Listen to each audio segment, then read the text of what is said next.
Hello, I'm Lauren with IndoorGardening.com, and today we're going to talk about the best hanging plants.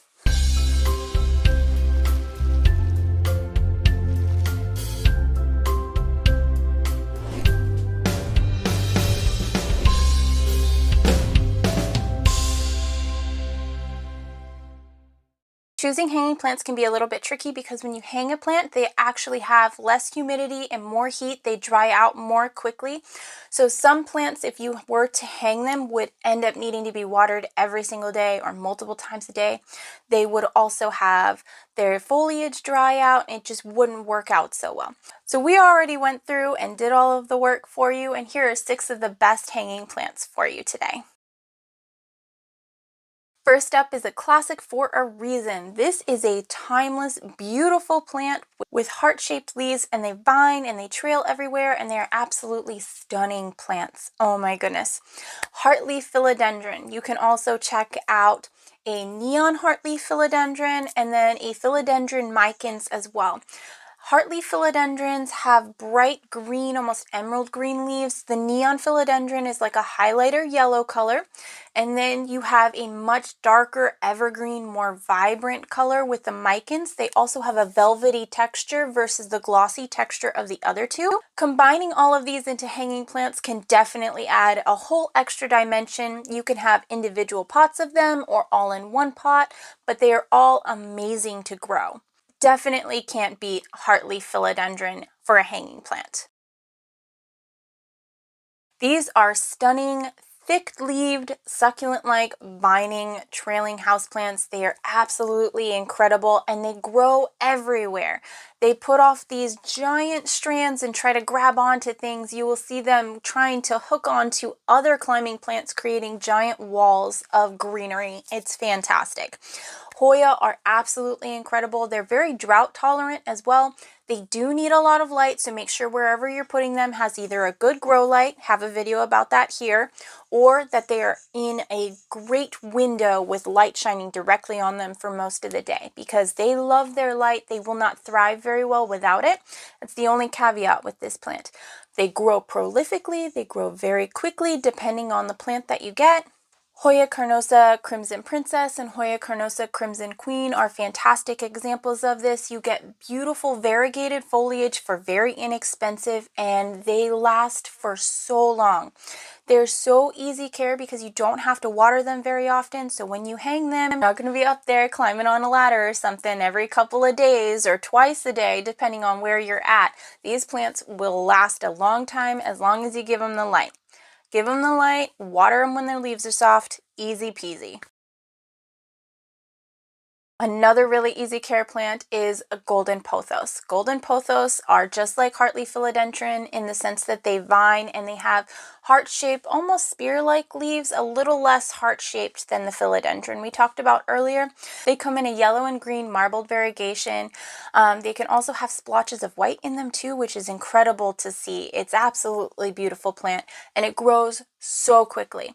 So if you were looking for a hanging plant that will end up being very big and very lush and cover a large space in a short amount of time, this is definitely your plant. Again, also very drought tolerant. Their leaves will droop down when they need water. They are epiphytic plants. They don't need a whole lot of water, just like the Hoyas. So you're not going to be up there every couple of days trying to get them watered. They can handle a little bit of drought for you. But they do have those big, luscious green leaves, and that yellow and white really makes them pop. So they make fantastic hanging plants anywhere you put them. Next, we have a spider plant. This is another drought-tolerant plant. They have long ribbon-like strands. They usually come variegated with some form of green and white, although you can go out and find a plain green one as well. So if you don't want that variegation, but you like that ribbon look, you can get just a green one. They get very big, very bushy.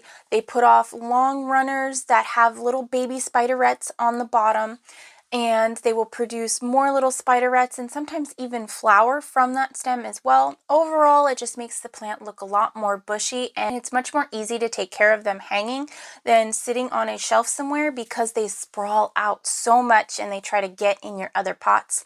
So if you kind of put them off in a corner by themselves, They don't need a lot of light either. You can put them in almost any light condition and they will just sit there. If they don't have enough, they won't grow.